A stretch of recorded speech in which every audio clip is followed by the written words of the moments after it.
After a tumultuous tenure with the New York Jets, LeVeon Bell is expected to sign with the Kansas City Chiefs, as first reported by ESPN's Adam Schefter. Joining me now from Arrowhead Report is Tucker Franklin and SI's fantasy analyst Michael Fabiano. Tucker, Bell has made it clear that he wants to win a Super Bowl and believes Kansas City is the place to do it. That being said, though, where does Bell fit into this already deep backfield? That's a question I've been trying to answer myself. Kansas City is a great place for him to win a ring if that's really what he wants to do. And it looks like that's what he's trying to do here. He'd be a great depth piece for Clyde Edwards-Helaire. He's better than Darrell Williams is right now, and Darwin Thompson is at that 3 spot. I'd like to see Clyde Edwards-Helaire get more involved in the passing game, and that could be a possibility now with Le'Veon Bell in the backfield. And maybe some 2 running back sets could really help Andy Reid and Bieniemy scheme up some crazy plays that we've seen them do for these 2 talented backs. All right, well, Fabs, we heard what Tucker had to say on this, but I want to get your insight. What does this mean for fantasy managers when assessing Bell's value going forward? Well, first off, as someone who likes Clyde Edwards-Helaire a heck of a lot and has a lot of shares of him, I kind of need a hug right now, guys, because this one hurts.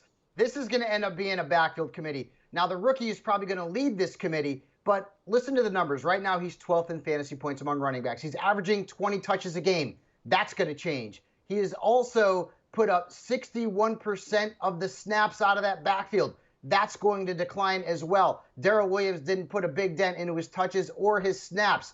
That is going to change with Le'Veon Bell. So while the glide was probably a running back 1 and a set it and forget it for fantasy fans up until this point, well, he's probably still going to be a weekly starter, but more of a running back 2, maybe even a flex. Also keep in mind that, yes, Le'Veon Bell did struggle with the New York Jets. Who is his coach?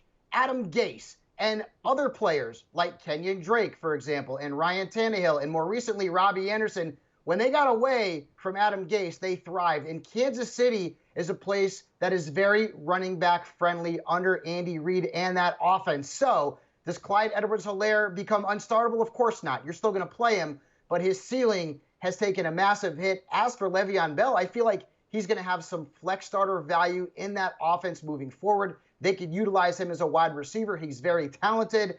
Darrell Williams is now droppable in all redrafts across the board. And then Patrick Mahomes, well, he just gets another offensive weapon, so he'll remain the top quarterback in fantasy football. Good for Mahomes owners. Bad for owners who have Clyde Edwards-Helaire. Sounds like you and those owners both need a hug. So sending one your way, guys. Thank you both for joining me. Really appreciate it. Big news, Le'Veon Bell going to Kansas City Chiefs.